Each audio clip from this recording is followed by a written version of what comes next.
Michigan in at number 3 of the most miserable cities in the U.S. on the list. Yeah. Aren't the Jacksons from Gary, Indiana? I believe they are from Gary, Indiana. How is that Well, when you take into account those things that they said, it right, makes sense. Abandoned houses, right, drug addiction, devastation from natural disasters, unemployment, those things. You know, some of those. I don't know.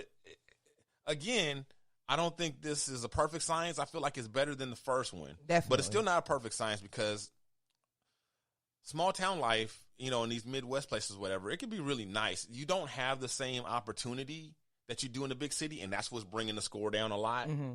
You know, you don't have a lot of, you know, the same opportunity to make big money and to make a whole lot, but you don't need it. You don't need it. I have a friend who, you know, he's lived in like a lot of different places. He used to live here, where I met him, and he's in a like Tennessee or someplace now, right? And he was saying how you could just be like, he's like the average customer service person who works in customer service makes a good enough living to have like this nice size house and this and living this nice middle class life, you know, just on a job that's just like nothing special, just customer service, you know, just, and it's just, you don't make you don't make money like LA, but you don't need money. Like, you don't spend it. You don't need it. You don't need it like that.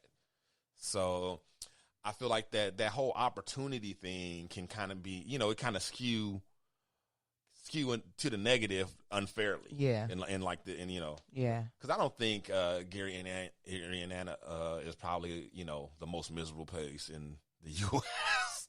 Detroit, I can see that being number 3 though. Really? Yeah. They have like a lot of abandoned houses and stuff like that. And snow.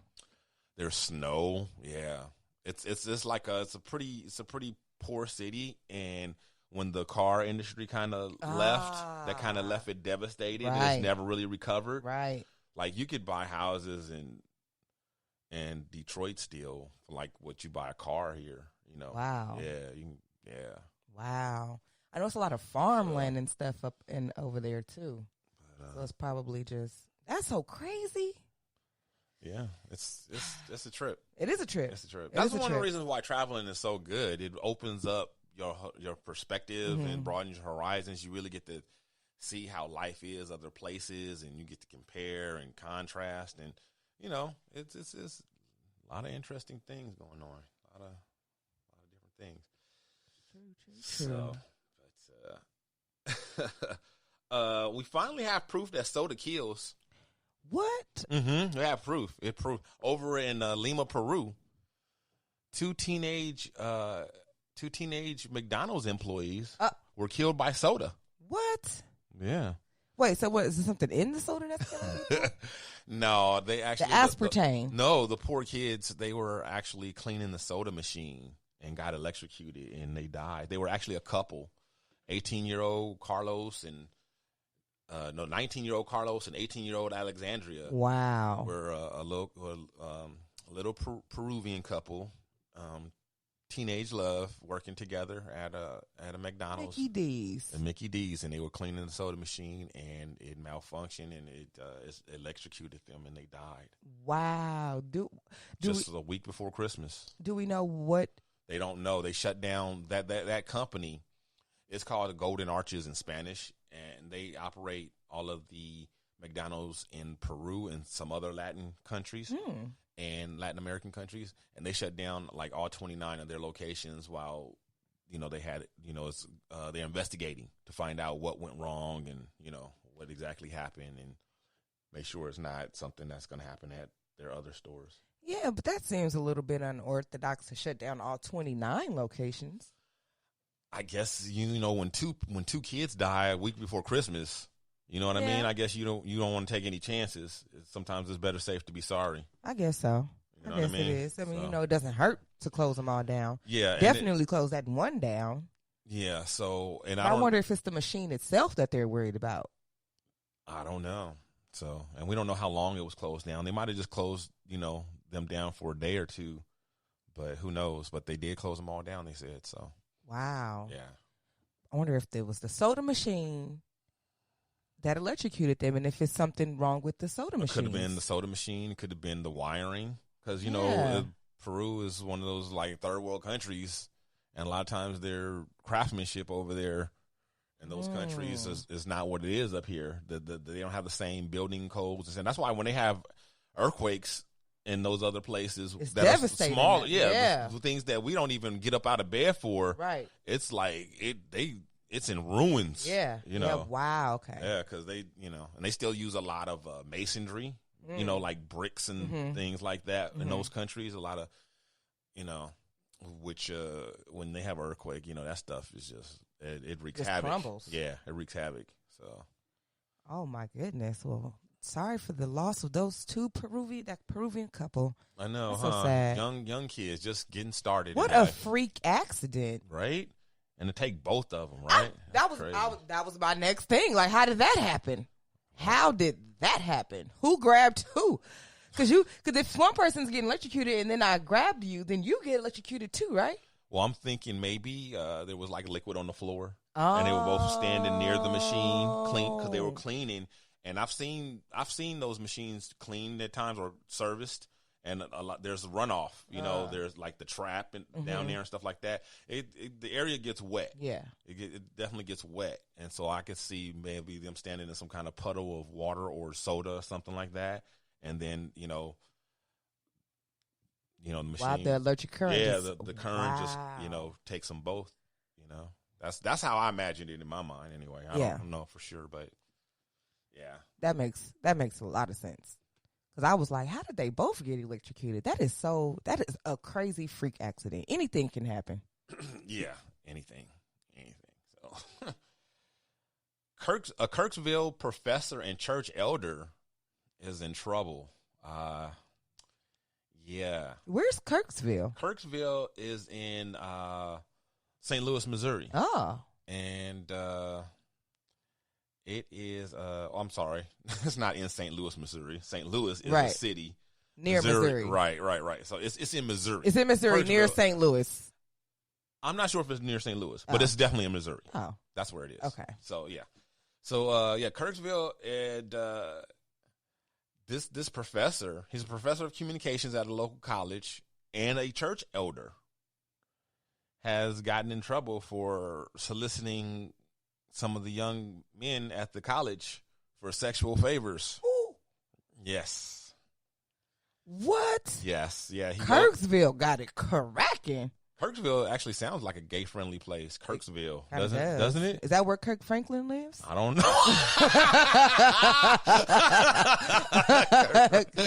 Kirksville, right?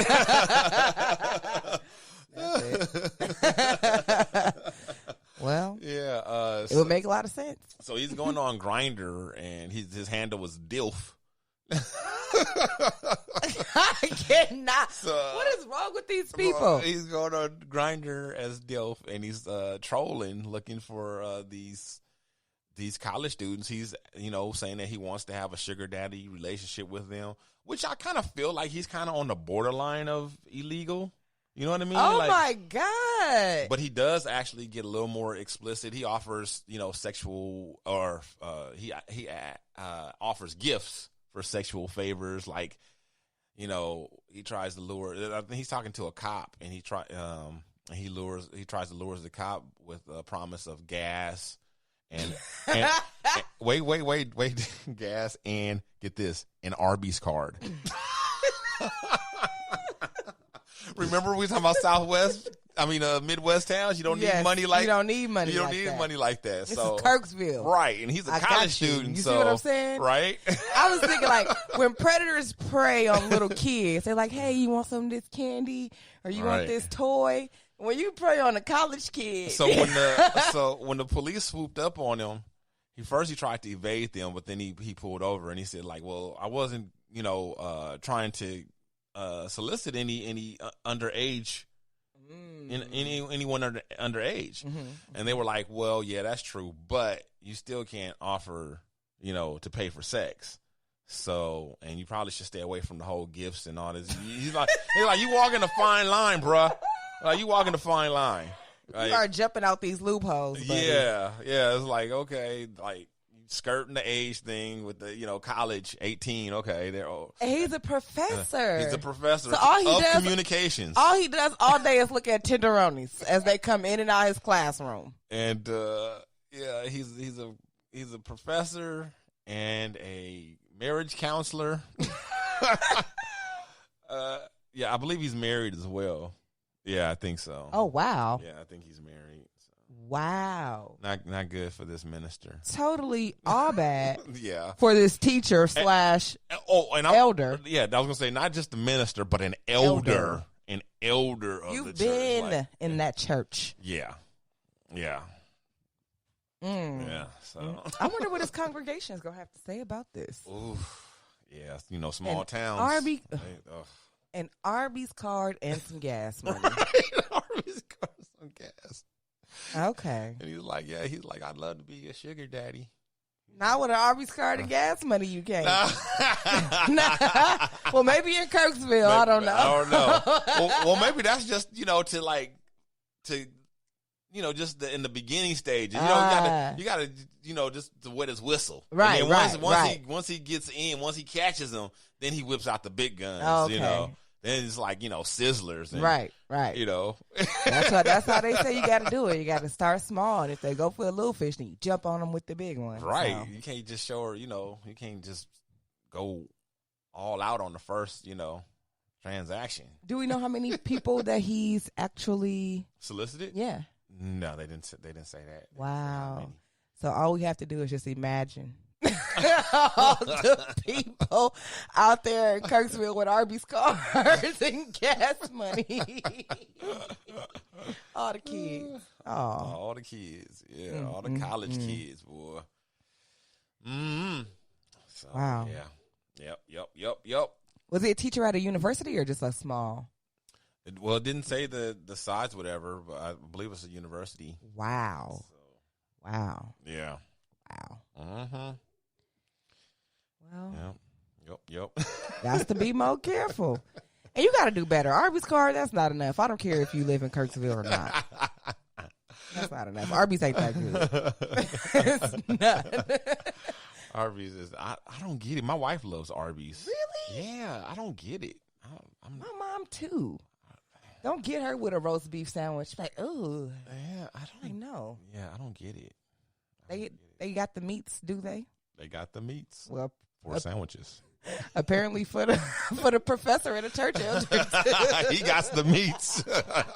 Or trying to get the meat. Trying to get the meat. Trying to get the meat, right? Off the sandwich. Yeah. Have you watched any good Christmas? Or do you like watching Christmas movies and specials, things like that? I do. I watch some of the Nailed It Christmas. I watch some. Wait, what's that? What's Nailed It Christmas? Oh, Nailed It. It's the baking show where they have the amateur bakers come on and try to bake like the professional stuff in a little bit of time. Was Pip telling us that, or was that? Yeah, okay. That's Pip telling us about that. Yeah. And so I tried to watch some of the Christmas one, and that was kind of fun. But what I did watch was that show. I think you were telling us about it.